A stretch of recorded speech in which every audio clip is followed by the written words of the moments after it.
Principal Zeth Kaler had seen many strange things in his 40 cycles as headmaster of the Galactic Academy. Students from 1,000 worlds passed through the gleaming halls of the station that orbited the neutral moon of Kepler-7. He had dealt with gasform beings who leaked toxic fumes when nervous, crystalline entities who sang their emotions at frequencies that shattered windows, and aquatic species who required environmental suits filled with liquid methane. But nothing had prepared him for the human. The admission request had arrived 3 standard months ago, transmitted through official Terran diplomatic channels. Earth was a new member of the Galactic Federation, barely 5 years since first contact. Their species was still considered primitive by most standards, having only achieved faster-than-light travel through reverse engineering captured alien technology. Most Federation worlds viewed humans as useful laborers and soldiers, but hardly intellectual equals. Zeth Kaler's own people, the Vorthak, had built the Academy as a symbol of their cultural superiority. The Vorthak Empire controlled 12 star systems and prided itself on producing the galaxy's finest scholars, diplomats, and administrators.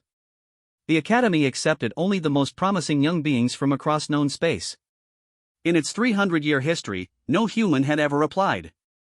The application bore the name Marcus Chen, age 16 in Earth years. His academic records were impressive by human standards, but laughably inadequate by galactic ones. The boy had never studied quantum mechanics beyond basic principles, knew only one language besides his native tongue, and had no experience with interstellar law or xenobiology. Yet the Terran government had specifically requested his admission, citing him as representative of their species' potential. Zeth Kaler had approved the application reluctantly, more out of political necessity than genuine interest. The Federation Council was pushing for greater integration, and rejecting Earth's first candidate would have created diplomatic complications. He expected the human to struggle for a few weeks before requesting transfer to a more suitable institution. The first surprise came when Marcus Chen arrived not on a standard transport, but aboard a sleek vessel that docked at the Academy's private berths. Zeth Kaler watched through his office's observation deck as the ship's cargo bay opened. A figure emerged that defied every expectation. The human was smaller than anticipated, with dark hair and unremarkable features typical of his species. He wore simple civilian clothes rather than any kind of uniform or formal attire. But beside him walked something that made Zeth Kaler's secondary heart skip several beats. It was a dragon.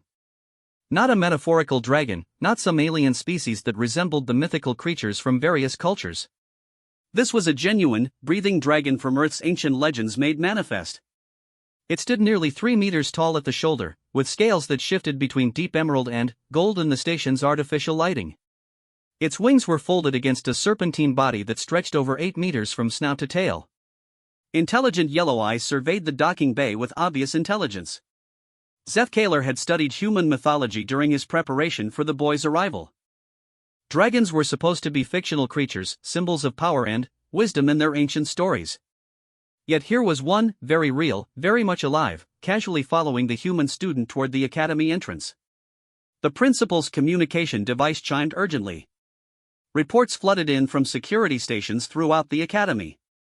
A dragon had been sighted. Panic spread among the student body as word traveled through the gossip networks that connected every dormitory and classroom. Several species with prey-animal ancestry had already barricaded themselves in safe rooms. Zeth Kaler activated the general announcement system, his voice carrying to every corner of the massive station.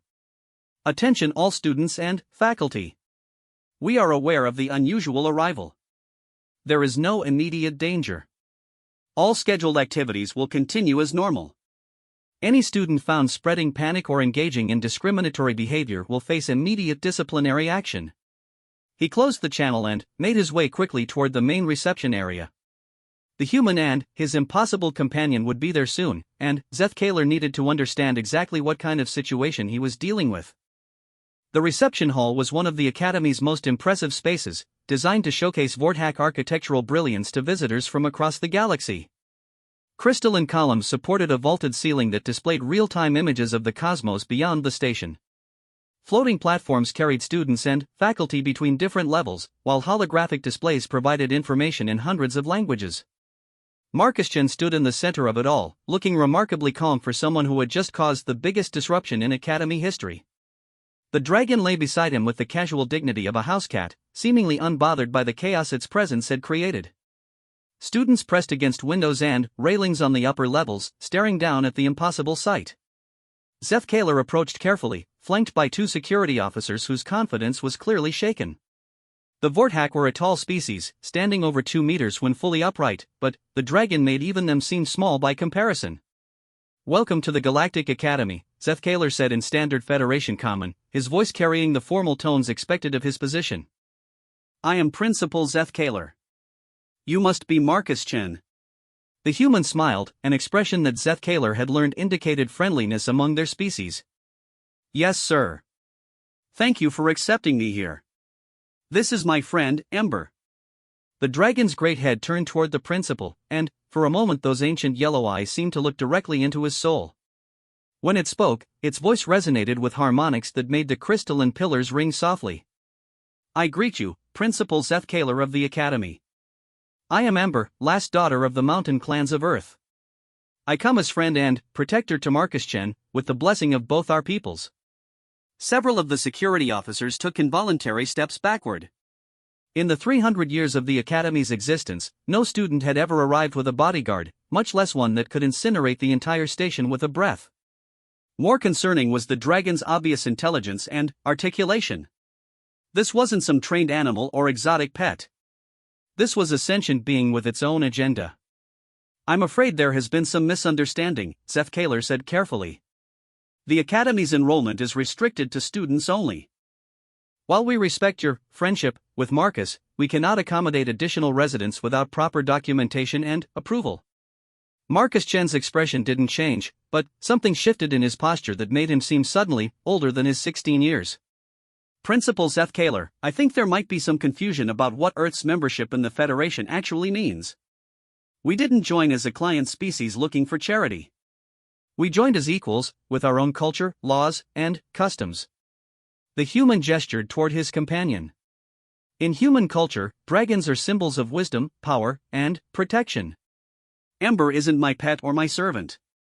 She's my bonded partner, recognized under both Earth law and the Federation's Articles of Sentient Rights. She has every legal right to be here that I do." Zethkaler felt a familiar tightness in his throat, the Vorthak equivalent of growing anxiety. He had reviewed the Federation's integration protocols dozens of times in preparation for this moment, but they dealt with practical matters like atmospheric requirements and dietary restrictions. Nothing had prepared him for a student who brought his own apex predator as a roommate. Even accepting that premise, the principal said slowly, "The Academy has safety protocols that must be observed. Your companion is clearly a powerful and potentially dangerous being. We cannot simply ignore the legitimate concerns of other students and their families." Ember's massive head tilted slightly, and Zethkaler could have sworn he saw amusement in those ancient eyes. "Principal, I have lived for over 4 centuries. In that time, I have guarded mountain passes from invaders, protected villages from disasters both natural and artificial, and served as advisor to kings and generals. I have never harmed an innocent, never broken a promise, and never failed in my duty to those under my protection." The dragon's gaze swept across the gathered crowd of students.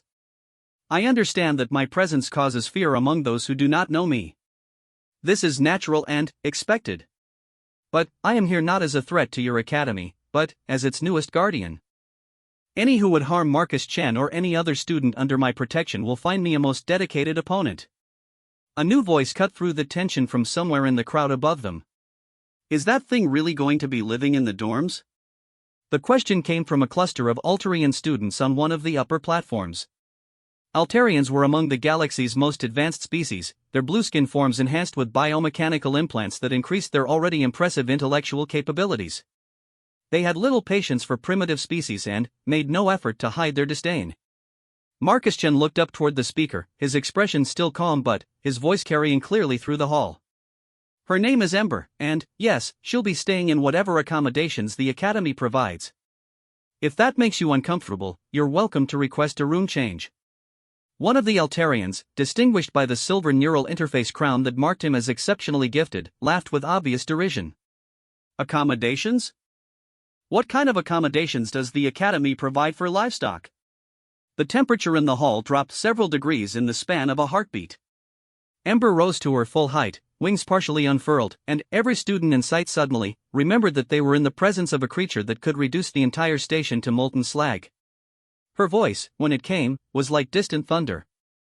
"I am Ember, daughter of dragons, keeper of ancient wisdom, and bonded partner to Marcus Chen.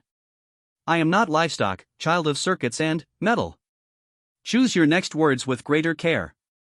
Seth Kaler stepped forward quickly, his diplomatic training finally asserting itself. "There will be no further hostile exchanges in my academy," he announced firmly.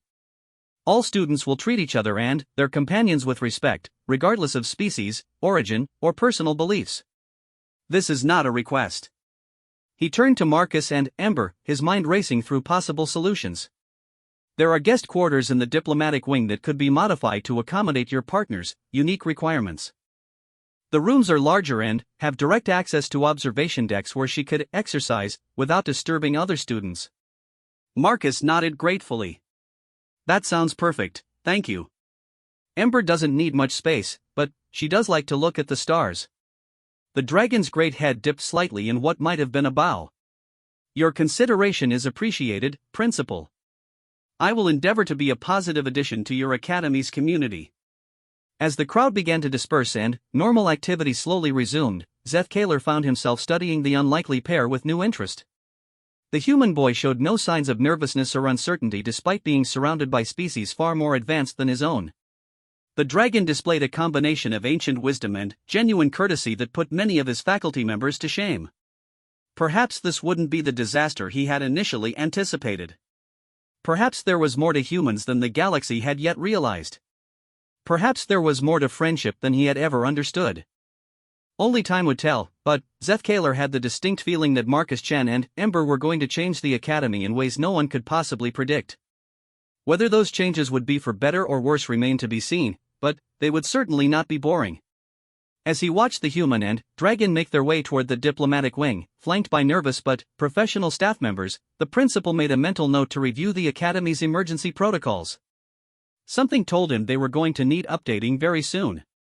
The first week of classes proved more challenging than anyone had anticipated, though not in the ways Principal Seth Kaler had expected. The problem wasn't that Marcus Chen couldn't keep up with the advanced curriculum. The problem was that he was excelling at it. Professor Valix, the Academy's leading instructor in theoretical physics, had approached Seth Kaler after the third day with a troubled expression on his elongated features. The Zephyrian academic was known throughout the galaxy for his groundbreaking work in quantum mechanics and had little patience for students who couldn't grasp advanced concepts immediately.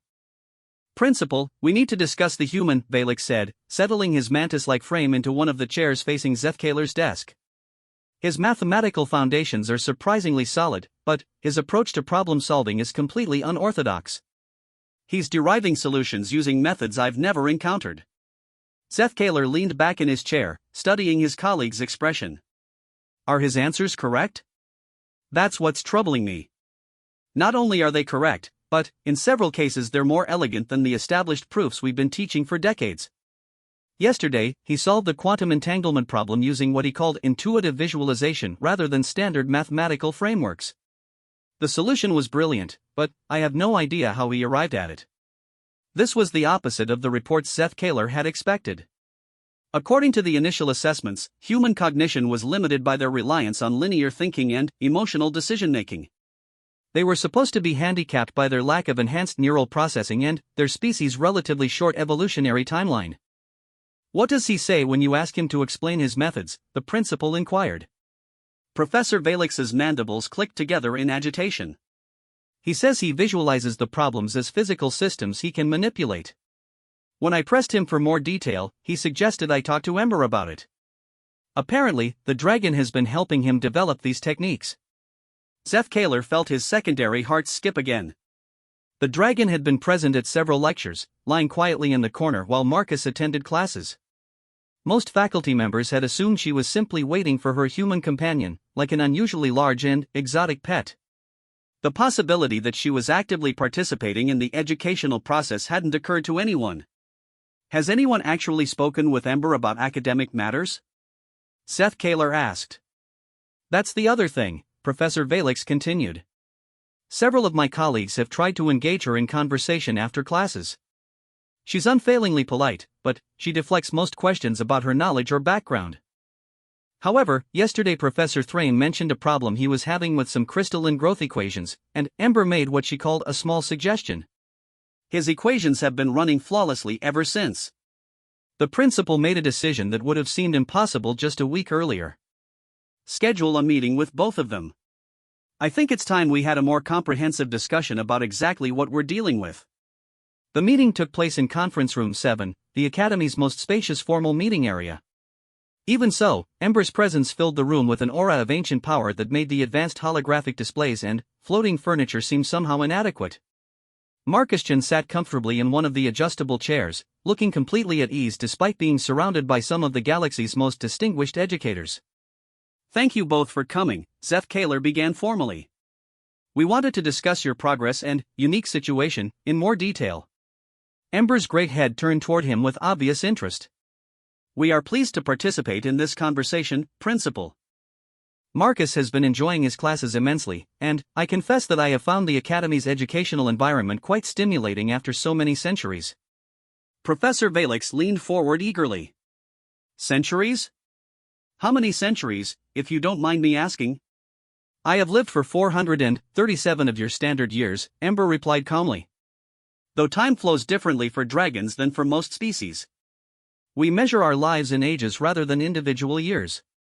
Professor Thrain, a crystalline being whose body resonated with harmonic frequencies when he spoke, chimed in with obvious excitement. That would make you older than the Academy itself. Your perspective on scientific development must be extraordinary.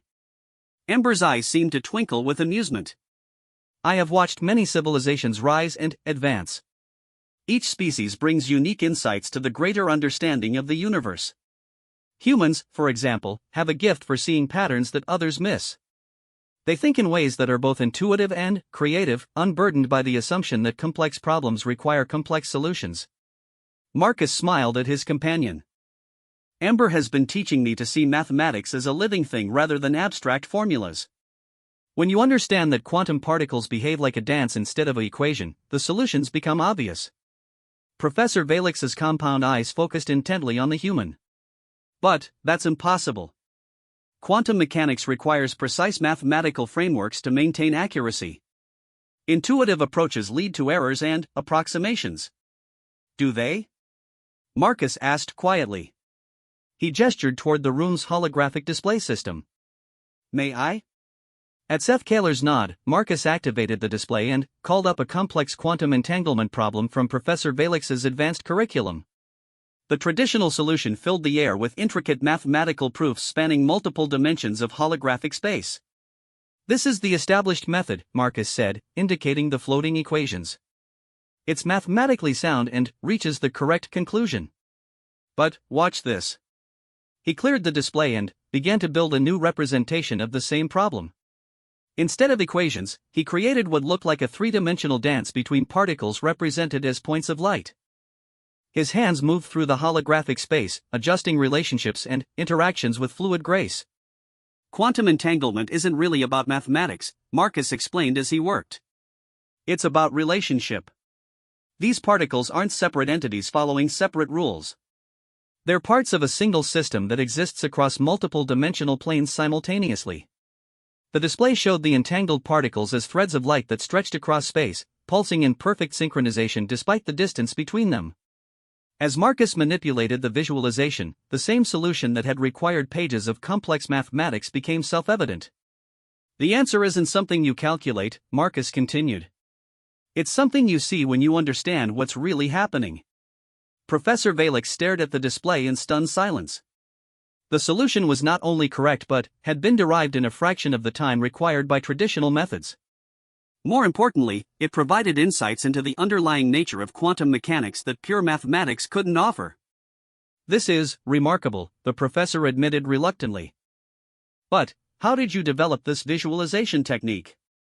This level of quantum intuition should be impossible for your species. Ember spoke for the first time since the demonstration began.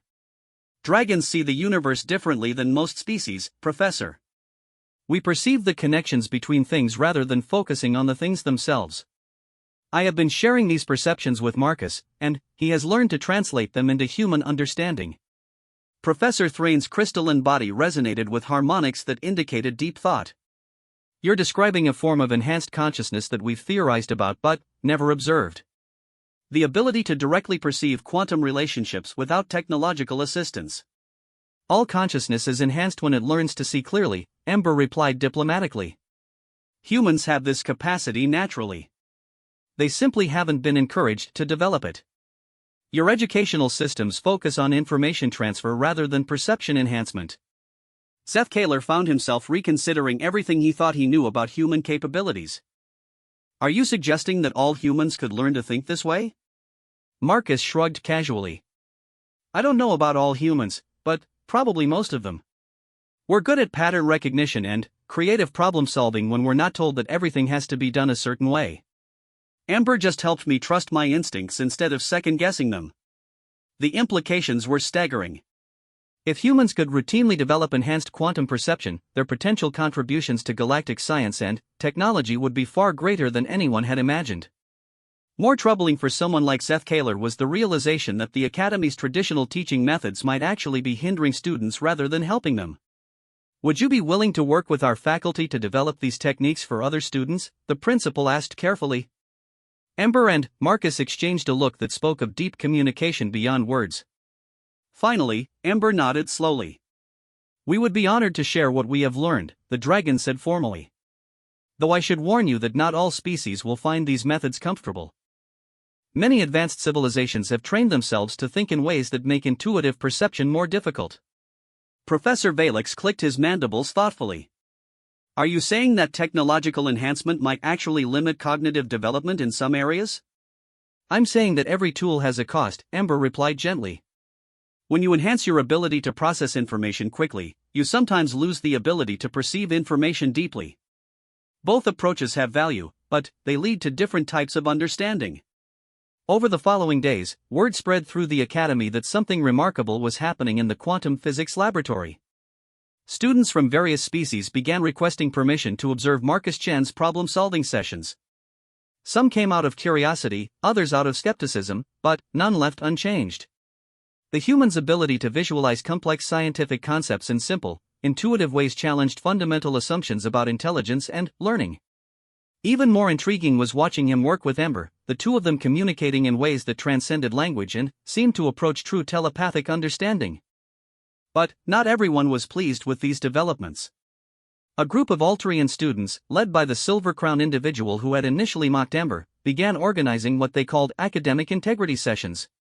They argued that allowing primitive visualization techniques to replace rigorous mathematical proofs was dumbing down the Academy's standards. The situation came to a head during a public forum in the Academy's main auditorium.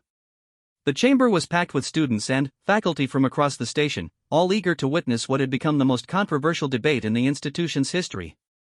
Seth Kaler stood at the center podium, looking out at an audience that represented dozens of species and hundreds of different perspectives on education and intelligence. In the front row, Marcus Chen sat calmly beside Ember, seemingly unbothered by the intensity of the attention focused on them. We are here tonight to discuss the future of education at this academy, the principal announced. Specifically, whether innovative teaching methods should be incorporated into our traditional curriculum, or whether maintaining established standards takes precedence over experimental approaches. The Alterian student who had initially caused the confrontation stood to speak first. His neural interface crown gleamed as he activated direct data feeds to support his arguments. Principal Seth Kaler, what we're witnessing is not innovation. It's regression. This human and his animal companion are promoting emotional thinking over rational analysis. They're replacing precise scientific methodology with subjective interpretation. If we allow this to continue, we'll be graduating students who think they can solve complex problems through feelings and hunches rather than rigorous intellectual discipline. Murmurs of agreement rippled through sections of the audience, particularly among the more technologically advanced species. But other voices rose in dissent, and Seth Kaler realized that the Academy community was more divided than he had anticipated. Marcus Chen requested permission to respond, and Seth Kaler granted it with some trepidation. The human boy stood up slowly, looking impossibly young and fragile in the vast auditorium surrounded by beings who had been studying advanced sciences since before his species had developed written language. But, when Marcus spoke, his voice carried clearly through the chamber, and his words would change the academy forever.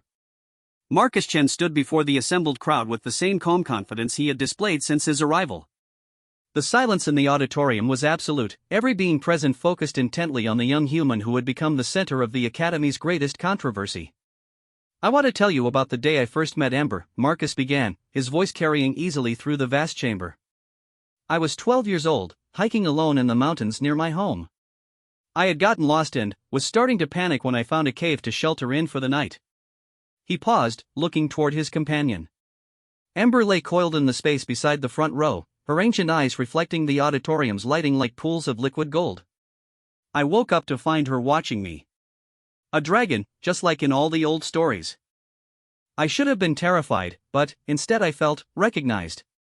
She didn't speak to me the first day, just shared her warmth and made sure I found my way home safely. But somehow I knew she would be part of my life from that moment forward." The Alterian student shifted impatiently. "This is exactly what I mean. Emotional responses and mystical thinking have no place in serious academic discourse." Marcus nodded acknowledgement but continued his story. "Over the next few years, Ember taught me to see the world differently. Not through emotions or mysticism, but through patterns. She showed me that everything in the universe is connected in ways we can perceive if we learn how to look." He gestured toward the auditorium's holographic display system. "May I demonstrate something?" At Principal Zethkaler's nod, Marcus activated the system and called up a problem that had been puzzling the Academy's engineering department for months. The challenge involved designing a new type of faster-than-light communication array that could maintain signal coherence across galactic distances. "This is the current proposed solution," Marcus said, highlighting the incredibly complex design that filled the holographic space above the audience. "It requires 17 different exotic matter components, uses more energy than most star systems produce, and has a failure rate of nearly 30%. Murmurs of recognition rippled through the crowd. Many of the advanced students and faculty members had been working on various aspects of this project for the entire academic year. "Now let me show you what Ember and I see when we look at this problem," Marcus continued. The complex engineering schematic dissolved, replaced by something that looked more like a living organism than a technological device. Flowing lines of energy connected nodes that pulsed with organic rhythms, while information streams moved through the structure like blood through arteries. The traditional approach tries to force information through space using brute technological power, Marcus explained as he manipulated the visualization. But space isn't empty. It's filled with quantum fields that are already carrying information at speeds far beyond what we can achieve artificially. He highlighted specific areas of the organic-looking design. Instead of fighting against these natural information flows, we can learn to work with them. The universe already has a communication network built into its fundamental structure. We just need to learn how to access it." Professor Thrain's crystalline body resonated with excitement. "You're describing quantum field manipulation at scales we've never attempted. The mathematical frameworks for that level of precision don't exist yet." "The mathematics aren't the hard part," Marcus replied. "The hard part is learning to perceive the quantum fields directly so you know what you're manipulating." Ember spoke for the first time during the presentation. "What Marcus is describing has been known to dragons for millennia. We call it the deep song, the underlying harmony that connects all things. It cannot be calculated, but it can be learned." The Alterian student stood again, his neural implants glowing with agitation. "This is exactly the kind of primitive superstition I was warning about. You're talking about magic, not science." "Am I?" Marcus asked calmly. He made a subtle adjustment to his visualization, and, suddenly, the organic design transformed into a set of precise mathematical equations that scrolled through the holographic space. "Here are the mathematical frameworks that describe exactly what I just showed you. The equations are complex, but they're based on established quantum field theory." Professor Valek stared at the equations in stunned recognition. These are solvable. The energy requirements are a fraction of the current design, and the reliability projections are nearly perfect. The mathematics work because they describe something real, Marcus explained. But you can't derive them through calculation alone. You have to perceive the underlying patterns first, then build the mathematics to describe what you've seen. He looked directly at the Alterian student.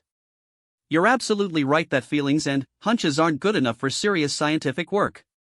But pattern recognition and intuitive perception aren't feelings. They're cognitive tools that your species has trained itself not to use. The auditorium erupted in discussion as students and faculty members debated the implications of what they had witnessed. Some argued that Marcus had simply memorized advanced mathematical solutions and presented them in a misleading way. Others insisted that he had demonstrated genuine breakthrough insights that could revolutionize multiple fields of study. Principal Zeth Kaler raised his hand for silence. When the chamber quieted, he addressed Marcus directly.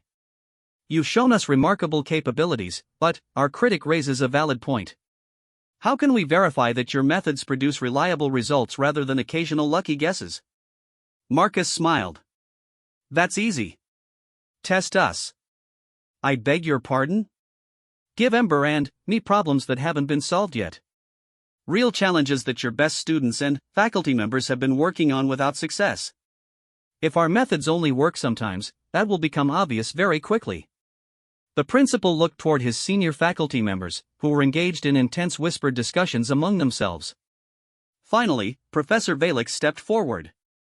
Very well. We'll arrange a series of formal tests over the next week. You'll be given problems from multiple disciplines, including some that our most advanced graduate students have been unable to solve. If you can demonstrate consistent success using your visualization methods, we'll seriously consider integrating them into our curriculum. As the forum concluded and the crowd began to disperse, Zeth Kaler found himself studying the remarkable pair who had turned his orderly academy upside down.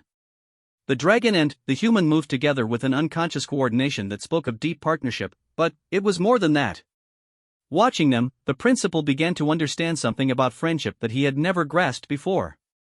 Ember wasn't Marcus's pet, teacher, or even mentor in the traditional sense. She was his equal partner in a collaboration that enhanced both of their capabilities beyond what either could achieve alone. The dragon's ancient wisdom combined with the human's creative flexibility created something entirely new and unprecedented. More importantly, their partnership wasn't based on hierarchy or dominance. It was built on mutual respect, shared purpose, and genuine affection. Zeth Kaler had observed many alliances and partnerships in his long career, but they were usually based on mutual advantage or political necessity. What he saw between Marcus and Ember was something rarer and more powerful. Over the following week, the tests proved even more revealing than anyone had expected. Marcus and Ember tackled problems from quantum mechanics, xenobiology, interstellar engineering, and theoretical mathematics with consistent success. More remarkable than their solutions was their method of working together. The dragon would examine each problem with her ancient perception, seeing patterns and connections that span centuries of accumulated wisdom. The human would translate these insights into forms that could be understood and applied by others, using his species' natural gift for communication and creative problem-solving. Together, they accomplished things that neither could have achieved alone. But the real breakthrough came when other students began requesting to work with them. A young crystalline being named Resonance was struggling with harmonic equations that should have been natural for her species. After working with Marcus and Ember for an afternoon, she discovered that her enhanced mathematical processing had been preventing her from hearing the underlying patterns that the equations described. A gas-form entity called Whisper had been unable to understand solid-state physics despite its theoretical importance to interstellar construction. Ember helped it perceive matter from the perspective of an ancient being who had watched mountains rise and fall, while Marcus translated those insights into practical engineering principles. Each success brought new students seeking help, and gradually a new form of learning began to emerge at the academy. Traditional mathematical rigor remained important, but it was now combined with enhanced perception techniques that helped students understand the underlying reality that mathematics described. The Alterian student who had initially opposed these changes found himself reluctantly impressed when Marcus helped him solve a neural interface optimization problem that had been blocking his research for months. The solution required understanding the organic patterns of thought that his technological enhancements had been designed to replace. I still don't understand how this works, he admitted to Marcus after their successful collaboration. My cognitive processing capabilities are far beyond yours by any objective measure. How are you able to see solutions that my enhanced intellect cannot? Marcus considered the question carefully. Your enhancements make you incredibly good at processing information quickly and accurately. But they also create assumptions about how information should be structured and analyzed. Sometimes those assumptions prevent you from seeing patterns that don't fit the expected frameworks. And the dragon helps you avoid those assumptions? Ember helps me remember that the universe doesn't care about our assumptions, Marcus replied with a smile. Reality works the way it works, regardless of how we think it should work. Our job is to understand reality, not to force it to match our expectations. By the end of the week, it was clear that something fundamental had changed at the academy. Students from different species were collaborating in ways that had never been attempted before. Faculty members were reconsidering teaching methods that had remained unchanged for decades. Most importantly, the entire community was developing a new appreciation for the value of different types of intelligence. Principal Zeth Kaler stood in his office, looking out at the academy's central plaza where students gathered in mixed species groups that would have been impossible just weeks earlier. Marcus Chan sat on a bench reading from a holographic display, while Ember lay beside him enjoying the artificial sunlight from the observation dome above. Around them, dozens of other students had arranged themselves in a loose circle, some studying, others engaged in quiet conversations that crossed traditional species boundaries. It looked remarkably like what humans called friendship, and Zeth Kaler was beginning to understand why that might be the most important lesson the academy could teach. A soft chime indicated an incoming communication. The message was from the Federation Council, requesting a formal report on the integration of Earth's first Academy student. Zeth Kaler had been dreading this moment, uncertain how to explain the dramatic changes that had occurred. But, as he watched the scene in the plaza below, the principal realized he knew exactly what to tell them. Marcus Chan hadn't just integrated into the Academy community. He had shown them what integration really meant, and, in doing so, had taught them all something profound about the true nature of friendship and collaboration. The report would write itself, but first Zeth Kaler had an important conversation to arrange. It was time to learn more about what friendship meant, and he suspected the best teachers were currently enjoying the afternoon sunlight in his academy's central plaza. 3 months had passed since Marcus Chan and Ember first arrived at the Galactic Academy, and Principal Zeth Kaler barely recognized the institution he had managed for 40 cycles. The changes went far deeper than modified teaching methods or enhanced student collaboration. Something fundamental had shifted in the Academy's culture, and the effects were rippling outward in ways no one had anticipated.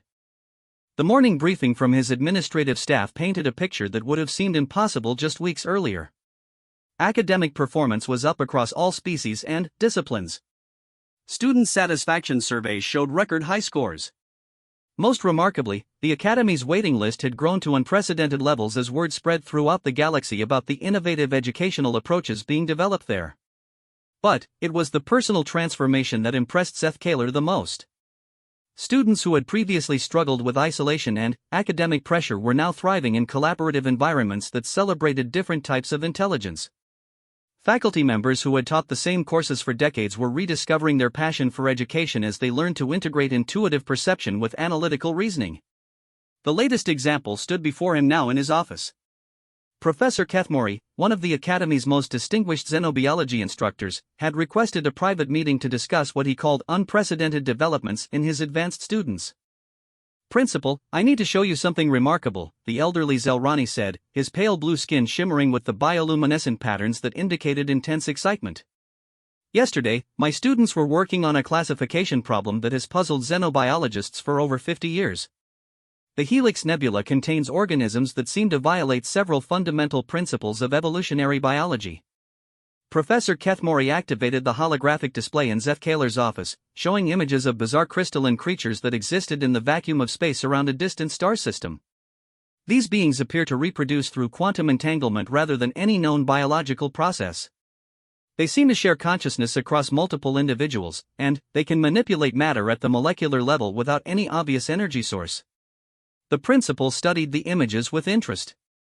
He had heard of the Helix Nebula organisms but had never seen detailed analyses of their biology. "What did your students discover?" "That's just it. They didn't discover anything new about the organisms. They discovered something new about how to understand them." The professor's excitement was growing more intense. "One of my students, a young crystalline named Harmony, suggested that we were approaching the problem incorrectly. Instead of trying to classify these beings according to our existing biological frameworks, she proposed that we should try to understand their perspective from the inside. Zeth Kaler frowned slightly. How does one understand the perspective of quantum-entangled space creatures? By working with Marcus and Ember, Professor Kethmori replied immediately. They helped Harmony develop what they call empathetic perception. Instead of studying the organisms as external objects, she learned to imagine what it might feel like to exist as a distributed consciousness spread across multiple physical forms. The holographic display changed to show a new representation of the Helix Nebula creatures. Instead of isolated individual organisms, the image revealed a vast network of interconnected beings that functioned as a single complex system spanning several light-years of space. Once Harmony achieved this perspective shift, everything became clear, the professor continued. These aren't individual organisms at all.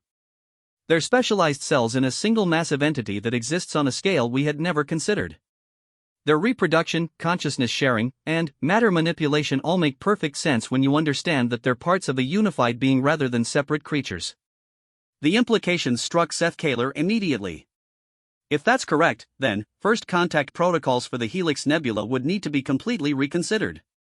We've been trying to communicate with individual cells instead of the actual intelligence. Exactly. And this is just one example of the breakthroughs happening across the Academy. Students are learning to think beyond the limitations of their own species' perspectives. They're developing genuine empathy for forms of consciousness that are radically different from their own. Zeth Kaler leaned back in his chair, considering the broader implications of what he was hearing. The Academy had always prided itself on preparing young minds for leadership in an increasingly complex galaxy. But the changes initiated by Marcus and Ember were creating something far more valuable than skilled administrators or brilliant scientists. They were creating beings capable of true understanding across the vast differences that separated galactic species. Professor, have you observed any negative effects from these new approaches? Any students who are struggling with the transition? Professor Kethmori's bioluminescent pattern shifted to more subdued colors as he considered the question. There have been some challenges, mainly among students whose species have developed strong technological dependencies. Some of the more advanced artificial intelligences have particular difficulty with empathetic perception techniques. They can simulate understanding, but they struggle to achieve genuine intuitive insight. This didn't surprise the principal.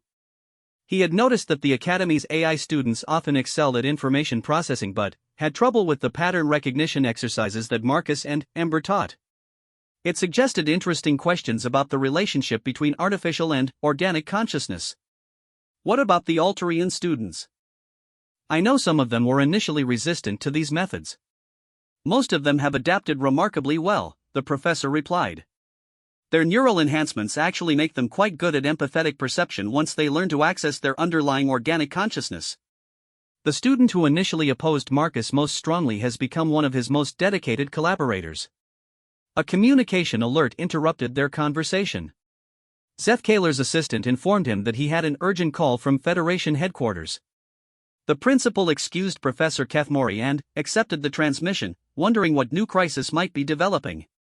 The holographic image that appeared showed Admiral Thexandra, the Federation Council's military liaison and one of the most powerful individuals in galactic politics. Her reptilian features were set in an expression of barely controlled urgency. Principal Zeth Kaler, I need to discuss the human student at your academy immediately. Recent reports suggest that he has developed capabilities that could have significant strategic implications. The principal felt his secondary hearts accelerate slightly.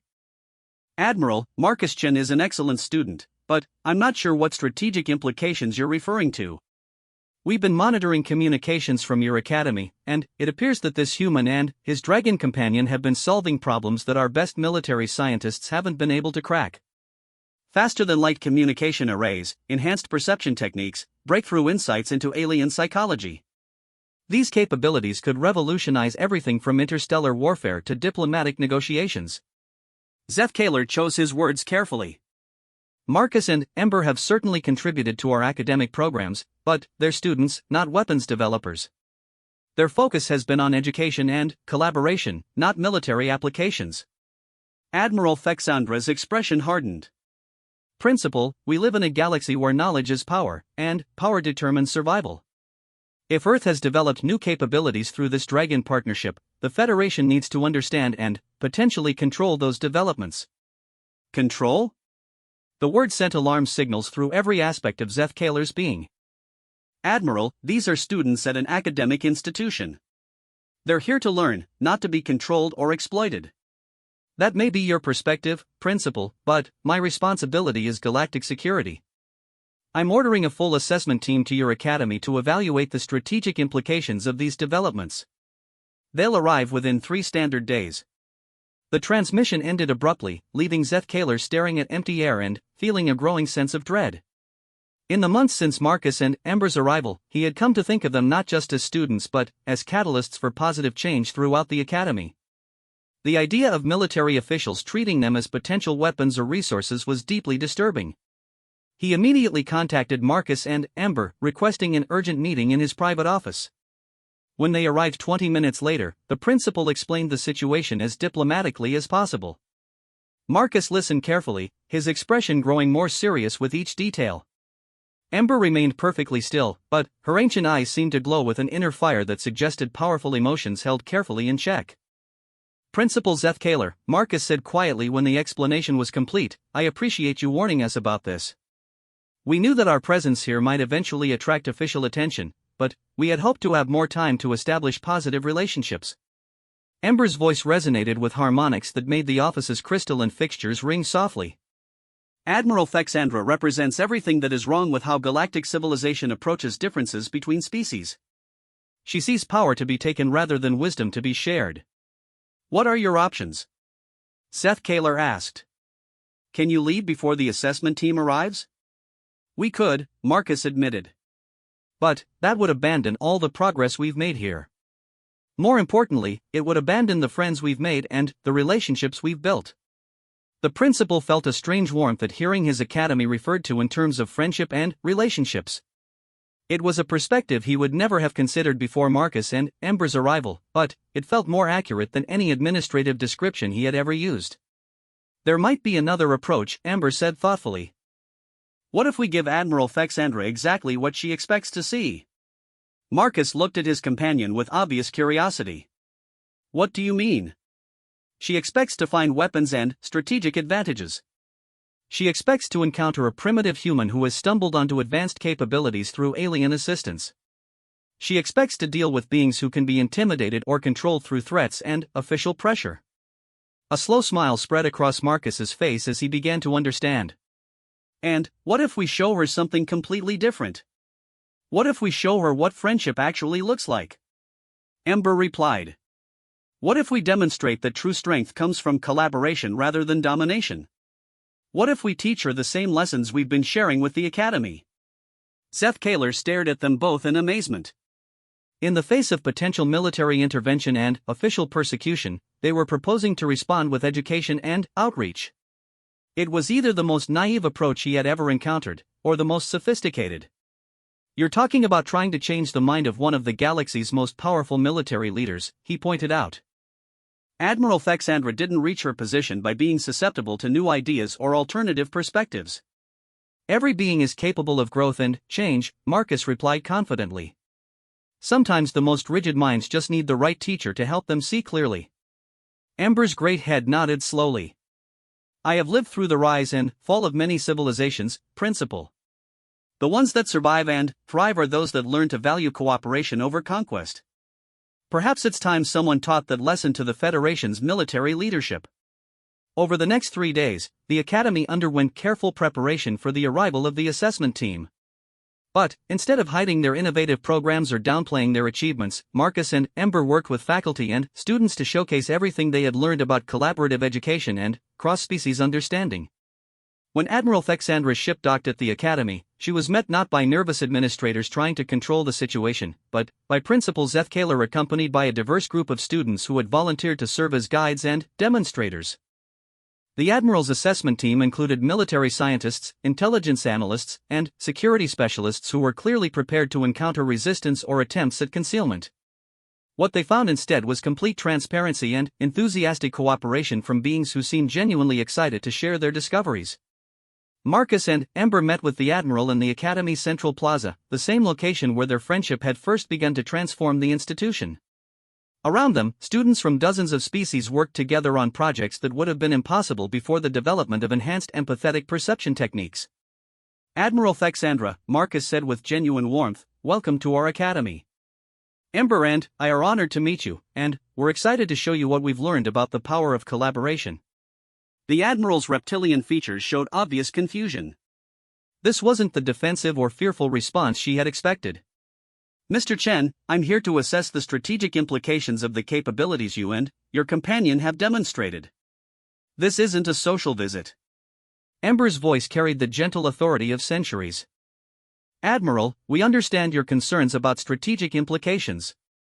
But perhaps you would allow us to demonstrate something that might change your perspective on what true strategic advantage actually means?" Before the Admiral could respond, the demonstration began.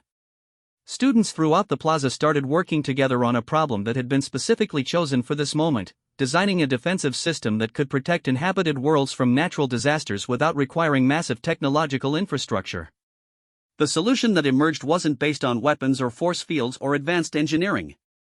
Instead, it relied on networks of cooperation between species with different capabilities, each contributing their unique perspectives to create a distributed defense system that was more powerful than any individual technology could provide. As Admiral Thexandra watched, students who had barely been able to communicate with each other just months earlier worked together as seamlessly as if they shared a single mind.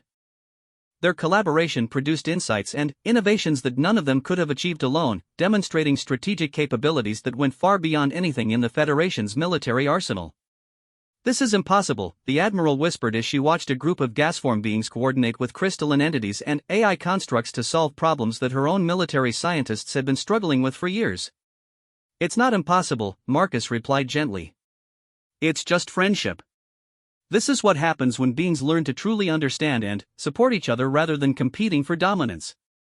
Ember's ancient eyes fixed on the Admiral with an intensity that seemed to see directly into her soul. "Admiral, you came here looking for weapons to defend your civilization. But the greatest defense any civilization can have is the ability to turn enemies into friends, to transform conflict into collaboration, to choose understanding over conquest." For the first time in decades, Admiral Thexandra found herself reconsidering fundamental assumptions about power, security, and survival. As she watched the Academy students work together with impossible harmony, she began to understand what principles Zeth Kaler had discovered months earlier.